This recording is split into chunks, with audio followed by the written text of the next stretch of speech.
तो यहाँ पर कह रहा है कि आपका जो डीएस है, ठीक है, यहाँ पर 4 स्ट्रिप्स का बात कर रहा है और एक हार्ड क्ले का बात कर रहा है, ठीक है। यहाँ पर क्ले का बात कर रहा है और हार्ड स्ट्रिप का बात कर रहा है, दोनों का इसमें बात कर रहा है। और ये सेम इसमें से भी आपका ये W उसका जो होगा D2 D square by D2, मतलब डी डब्ल्यू स्क्वायर जो है यहाँ पर दिया गया है और DC स्क्वायर दिया गया। तो यहाँ पर सेम जो है क्ले का बात कर रहा है, लेकिन इसमें जो DW है, ठीक है, जो वाटर टेबल का इसके अंदर में बिलो द वाटर टेबल है, उसके हिसाब से कितना उसका है, उसमें वाटर कंटेंट है, उसमें से उसको बताया जा रहा है।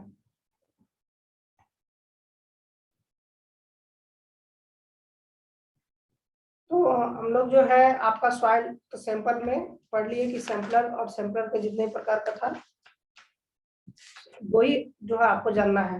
नेक्स्ट है आपका साइट लेआउट एंड कंट्रोल, ठीक है। तो साइट लेआउट एंड कंट्रोल का जितने भी सारे पार्ट्स है उसको हम लोग को पढ़ना है। और भी इसमें से आपका जो नोट्स दिया गया है, ये हायर लेवल का नोट्स दिया गया है, इसमें से सब जो बीटेक लेवल का नोट्स है, ठीक है, उसमें से सारे नोट्स इसमें प्रोवाइड किया गया था। यहाँ पर देखो site exploration and Jio technical investigation. अब हम जियो टेक्निकल इन्वेस्टिगेशन जब करते हैं उस दौरान का यहाँ पर सारा नोट्स दिया गया है, ठीक है। यहाँ पर जो है आपका साइट, ये भी आपका सॉइल सैंपलर का यहाँ पर जो है किया गया है। अब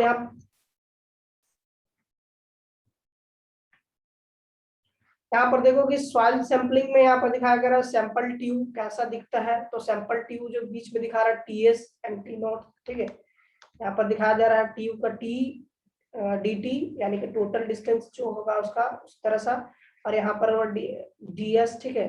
DS के हिसाब से यहाँ पर जो आपका सैंपल को यहाँ पर बीच में मिडिल में रखेंगे, एक ट्यूब की तरह ये रहेगा पोर्शन, और यहाँ पर ये जो कटिंग शू लगा हुआ है नीचे पोर्शन से कटिंग करने का काम करता है, और DW इसको बोलते हैं, ठीक है। अब यहाँ पर देखते हैं सर, यहाँ पर नहीं दिया गया है किसको बोलते हैं। तो वहां पर जो सैंपलिंग दिया गया था अपर पोर्शन में,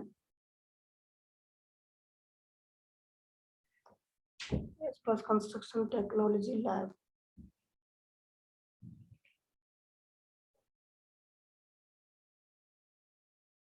जियो टेक्निकल नहीं, और 15 मॉर्निंग सर आज जो टेक्निकल ओके। आज आपका कंस्ट्रक्शन टेक्नोलॉजी का लैब होगा, पिरामिड को इन्फॉर्म किया गया होगा, उसके हिसाब से लैब लिया जाएगा, ठीक है। तो ये सब जो है और भी नोट्स इसमें प्रोवाइड किया गया है, उस नोट्स को आप देखेंगे इस तरह से।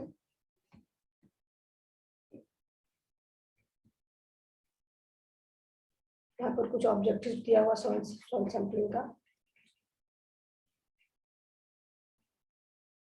देखो सैंपलर, ठीक है।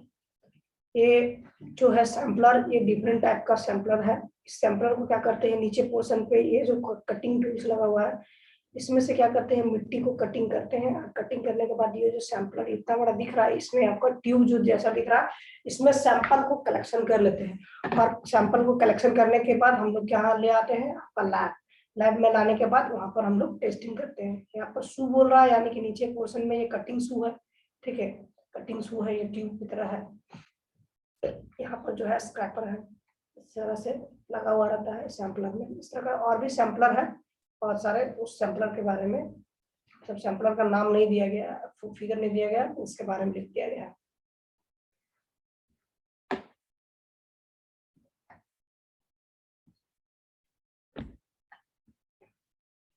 लेकिन आपका बुक में सब नहीं दिया गया, आपका सिर्फ बुक में सॉइल सैंपलर का दिखाया गया कि सॉइल सैंपलर को हम लोग लेकर आते हैं, जिसमें सॉइल को सैंपल को लाते हैं। एक आपका रोटरी सॉइल सैंपल है जिसको गोल कटिंग करके हम लोग लेकर आते हैं, और दूसरा जो है आपका सॉइल सैंपल के बारे में डिस्कस किया गया है। तो अभी दिखाया गया था कि जो डी नोट्स वाला DS और DW वाला जो फिगर था, उसके वही दो ही सैंपल के बारे में यहाँ पर दिखाया गया है बुक में।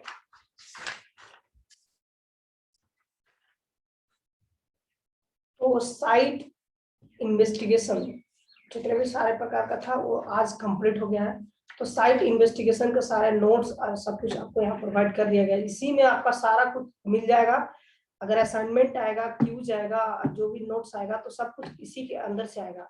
यानी कि टोटल के अंदर ही आपका दिया गया है। यानी कि इंट्रोडक्शन से लेकर जितने भी सवाल सैम्पलिंग और सैम्पलर के बारे में डिस्कस किया गया है, सब कुछ इसी में से। ठीक है, अगर हम इस यहाँ से असाइनमेंट्स देते हैं, क्यूज देते हैं, तो ये सब कुछ इसी में से रहेगा। और कुछ आपको एक्स्ट्रा नॉलेज लेना पड़ सकता है कि आपका सॉइल सैंपलिंग में कि किस तरह का आपका सॉइल सैंपलिंग वाला क्या सर अर्थक्वेक का जो तो क्वेश्चन था सर दिए हुए थे, उसके बारे में थोड़ा सा बता दीजिए ना सर। क्वेश्चन बताओ, भूल गया हम भी।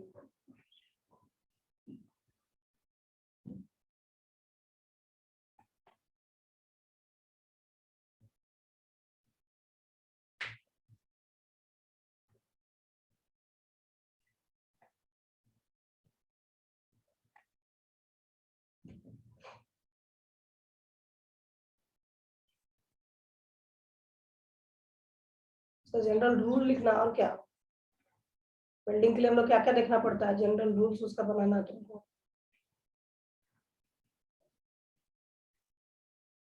जनरल रूल्स में क्या होगा कि जितने प्रकार का मान के चलो कि हम लोग कॉलम्स बीम्स बनाएंगे तो वहाँ पर वो उसके रूल्स को ध्यान रखते हुए बनाएंगे कि जहाँ पर अर्थक्वेकिंग जोन है, मतलब कि अर्थक्वेक वाला जोन है, उस पोर्शन पे हम लोग जो है लोड बियरिंग स्ट्रक्चर नहीं बनाएंगे। ठीक है, ये सब जो भी इसका रूल्स है, रूल्स को फॉलो करके आपका स्ट्रक्चर्स में हम लोग क्या क्या रूल्स देखते हैं उसके हिसाब से हम लोग को यहाँ पर देखना है। देखना नोट्स में कहीं ना कहीं आपको दिया होगा अर्थक्वेकिंग रूल्स के बारे में।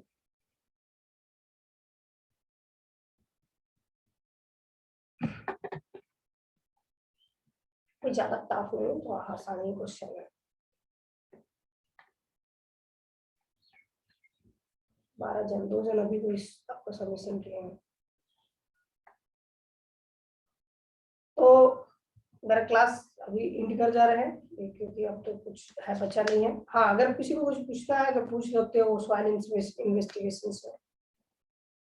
एक्चुअली होता क्या है ना कि जब जिस समय हम मतलब जिस टॉपिक पे, जिस सब्जेक्ट पे कमांड रहता है, जिस सब्जेक्ट पे हम लोग ज्यादा ध्यान देकर पढ़ते हैं, उस समय उसका डाउट पूछने के बाद उसका क्लियर हो जाता है। अगर मान के चलो कि हम प्रीवियस में अगर मान के 4 से 5 क्लास पहले पढ़ा है और हमको भी खुद नहीं याद है कि हम क्या पढ़ाए थे, ठीक है, तो इस वजह से थोड़ा सा हमको फिर से रिवीजन करना पड़ेगा, तब हम आपको थोड़ा बहुत बता पाएंगे। तो वाइस इसीलिए हम सारा क्वेश्चन, सारे टीचर क्यों कहता है कि आप अगर कुछ डाउट है तो पूछ लो, क्योंकि उस समय उसका रिवीजन होता है, उसमें कुछ पूछोगे तो वो आंसर सही तरीके से और अच्छे तरीके से दे पाते हैं। अगर 1-2 दिन लेट होता है तो बहुत सारा चीज धुंधला हो जाता है, छूट जाता है, बहुत सारा चीज माइंड में रहता है लेकिन आपका बोल नहीं पाते हैं, ऐसा भी होता है। तो इस वजह से थोड़ा सा दिक्कत होता है। अगर किसी को कुछ पूछना है तो पूछ सकते हो अभी, नहीं तो फिर क्लास लीव करेंगे। सर एक फाउंडेशन के रिलेटेड सर एक क्वेश्चन था मेरा सर बोलो। कि सर यदि फाउंडेशन का मतलब हार्ड स्टार्टर सर मेरे को बहुत नीचे मिलेगा सर, तो फिर सर उसमें मतलब उसको क्या बोलते हैं कि स्ट्रेंथ के लिए मतलब सॉइल का स्ट्रेंथ के लिए हम फिर क्या करेंगे सर? तो वही तो प्रीवियस क्लास में बताए थे कि उसका कॉम्पैक्शन करेंगे वहां पर अच्छा प्रकार से। उसे नीचे का जो ग्राउंड है, ग्राउंड में हम लोग क्या करेंगे, जब आप देख रहे हैं कि सेटलमेंट का डर है। सेटलमेंट क्या होता है कि जो हम लोग फाउंडेशंस बनाए हैं, ठीक है, ये मेरा फाउंडेशंस है, ठीक है, इस तरह से फाउंडेशन का एक डायग्राम है। अब इस फाउंडेशन क्या कर रहा है कि ये जो आपका हाइट है, ठीक है, इस हाइट को छोड़कर ये नीचे चला जाता है, ठीक है, यानी कि इस तरह का आपको डर है। समझ में आया? ये कितना डेप्थ तक गया, इस ये जो हाइट था और ये हाइट, ये इतना आपका, वो आपका उस डिफ्लेक्शन हुआ, यानी कि डेल डिफ्लेक्शन कर गया, ठीक है। डेल डिफ्लेक्शन जब कर गया, अगर डेल डिफ्लेक्शन कर रहा है यानी कि इस डायरेक्शन से, इसके हिसाब से ये मतलब ये जो स्ट्रेट लाइन है यहाँ तक, इसका जो हाइट है, इस हाइट तक ये आया, ठीक है, ये इतना सेटल्ड हुआ। तो सेटल्ड ना हो उसके लिए क्या करते हैं कि नीचे जो आपका सॉइल का है पोर्शन, ठीक है, उस पोर्शन में हम लोग क्या करते हैं कि अच्छे प्रकार से वहां पर कॉम्पैक्शन करते हैं। कॉम्पैक्शन यानी कि वहां पर जो रैमरिंग के थ्रू, यानी कि रैमर क्या होता है, एक प्रकार का हथौड़ा होता है जो आपका सॉइल को कॉम्पैक्शन करने के लिए यूटिलाइज करते हैं। ठीक है, यूटिलाइज करते हैं उसको जमीन के अंदर में, हम लोग उसको क्या कहते हैं, कॉम्पैक्शन करते हैं अच्छे प्रकार से। फिर उसके बाद एक कंक्रीट स्लैब को प्रोवाइड करते हैं। जो कंक्रीट स्लैब जैसा दिख रहा है, ये कंक्रीट स्लैब दिखता है। इस कंक्रीट स्लैब में आपका जो बियरिंग आपका M20 से नीचे नहीं प्रोवाइड करेंगे, ताकि जो उसका लोड बियरिंग कैपेसिटी बरकरार रहे, बना रहे, कम ना हो। अगर 15 रहेगा और घर का स्ट्रक्चर 25 हो रहा है, तो उसके हिसाब से वो आपका फेलियर कर जाएगा। तो उसको हम लोग करने के लिए पहले ही इस पोर्शन को हम लोग हार्ड स्ट्रक्चर जैसा मजबूत बनाते हैं। तो हम लोग मजबूत कैसे बना सकते हैं, तो घर में धुरमुस करते हैं, उसी तरह जमीन के अंदर में उसको धुरमुस किया जाएगा नीचे पोर्शन में। उसके बाद वहां पर हम लोग कंक्रीटिंग करेंगे, कंक्रीटिंग के बाद वहां से फाउंडेशन को सिर्फ उठाएंगे। ठीक है, या फिर इस पोर्शन पे अगर थोड़ा और गड्ढा कर देंगे, और गड्ढा करने के बाद यहाँ पर बड़े बड़े स्टोन्स ले आएंगे। ठीक है, छोटे छोटे बड़े बड़े स्टोन्स को लाएंगे, इसके ऊपर में सीमेंट के साथ और कंक्रीट के साथ इस तरह से हम लोग फिक्स करेंगे, और इसको कंक्रीटिंग कर देंगे, और इसका सरफेस एरिया को बढ़ा देंगे, और इसके ऊपर में हम लोग जो फाउंडेशन है उसका निर्माण करेंगे। ठीक है, फाउंडेशन चैप्टर अभी नेक्स्ट में आने वाला है, जैसे साइट इन्वेस्टिगेशन, उसके बाद साइट लेआउट। अभी क्या कर रहे हैं कि हम लोग इन्वेस्टिगेशन में चल रहे हैं, यानी कि हम लोग जमीन को देखें कि पहले तो जान गए कि बिल्डिंग किस तरह का होता है, किस प्रकार का होता है पहला चैप्टर में, और किस किस प्रकार का बिल्डिंग का हम लोग बनाते हैं, देखते हैं। तो जितने भी प्रकार का बिल्डिंग का बात कर रही है, मार्केंटाइल हो गया, आपका हजार्डस हो गया, फिर आपका इंस्टीट्यूट हो गया, एजुकेशनल हो गया, आपका पैनल हो गया, इस तरह से जितने भी सारे सबका हो गया। आप बात कर रहे हैं कि हम लोग उसको बनाने के लिए पहले क्या करना पड़ता है, सर्वे, हम लोग इन्वेस्टिगेशन अभी कर रहे हैं। तो जितने भी प्रकार का इन्वेस्टिगेशन चल रहा है जमीन पे, हम लोग अब क्या करेंगे, यहाँ पर कटिंग फिलिंग सब कुछ हो गया। कटिंग फिलिंग होने के बाद अब इसको क्या करेंगे कि अब हम लोग यहाँ पर उस जमीन के ऊपर में, ठीक है, अब मार्किंग करेंगे, फाउंडेशन कहाँ देना है, इधर टॉयलेट किधर बनाना है, किचन किधर बनाना है, रूम किधर बनाना है। अब लेआउट करेंगे। आप जैसे कि इंजीनियरिंग ड्राइंग इसमें आपका पढ़ लिए होंगे, इंजीनियरिंग ऑटोकैड में। ठीक है, ऑटोकैड चैप्टर में पढ़ेंगे किस तरह आपका डिजाइन किया जाता है, किस तरह से बनाया जाता है।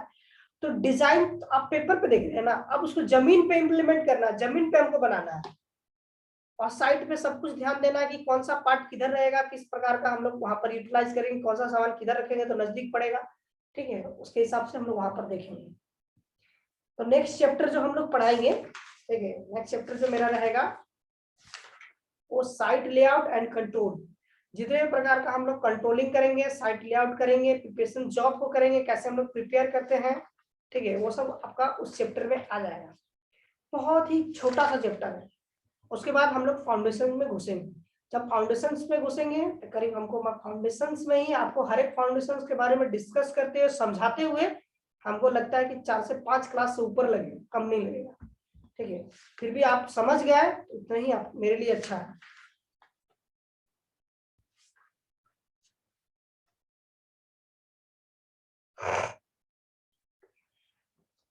तो क्लास लीव कर रहे हैं, किसी को कुछ पूछना तो है तो बोल सकते हो, फिर से एक बार बोल दे रहे हैं। चलिए कोई बात नहीं। Thank you all of you. Thank you sir. Thank you sir. Thank you sir.